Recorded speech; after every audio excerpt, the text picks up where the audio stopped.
The Geat people built a pyre for Beowulf, stacked and decked it until it stood 4 square. Hung with helmets, heavy war shields, and shining armor, just as he had ordered.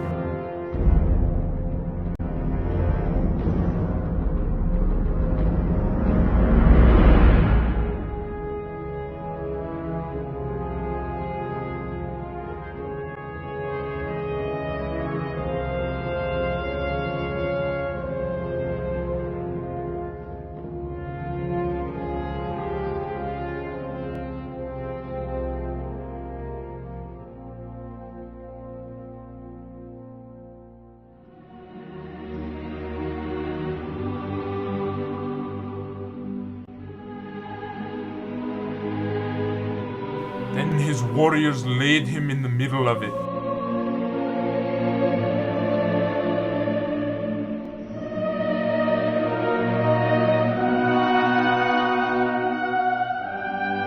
Mourning a lord far famed and beloved.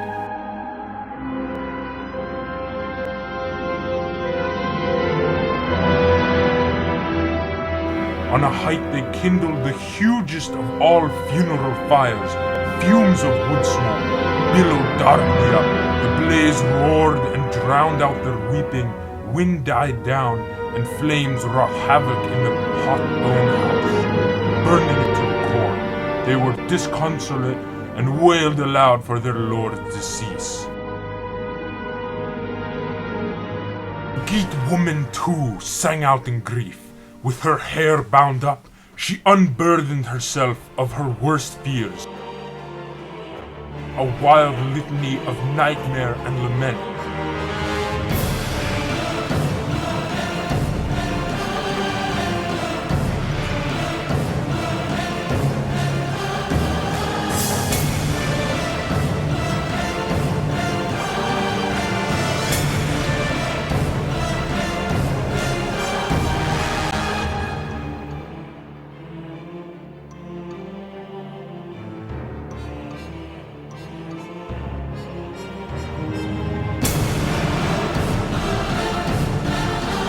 Her nation invaded.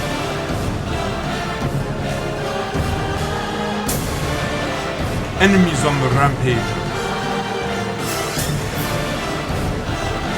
Bodies in piles.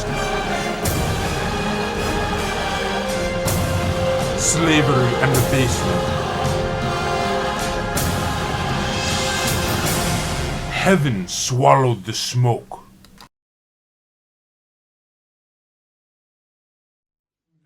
Then the Geat people began to construct a mound on a headland, high and imposing, a marker that sailors could see from far away. And in 10 days they had done the work. It was their hero's memorial, what remained from the fire they housed inside it, behind a wall, as worthy of him as their workmanship could make it. And they buried torques in the barrow, and jewels and a trove of such things as trespassing men had once dared to drag from the hoard.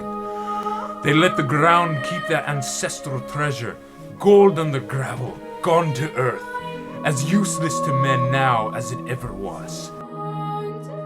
Then 12 warriors rode around the tomb, chieftains' sons, champions in battle, all of them distraught, chanting in dirges, mourning his loss as a man and a king.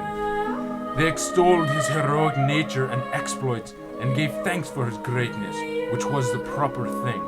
For a man should praise a prince whom he holds dear and cherish his memory when that moment comes when he has to be convoyed from his bodily home.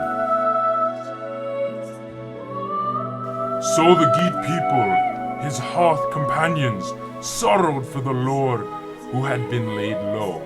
They said that of all the kings upon the earth, he was the man most gracious and fair-minded, kindest to his people, and keenest to win fame.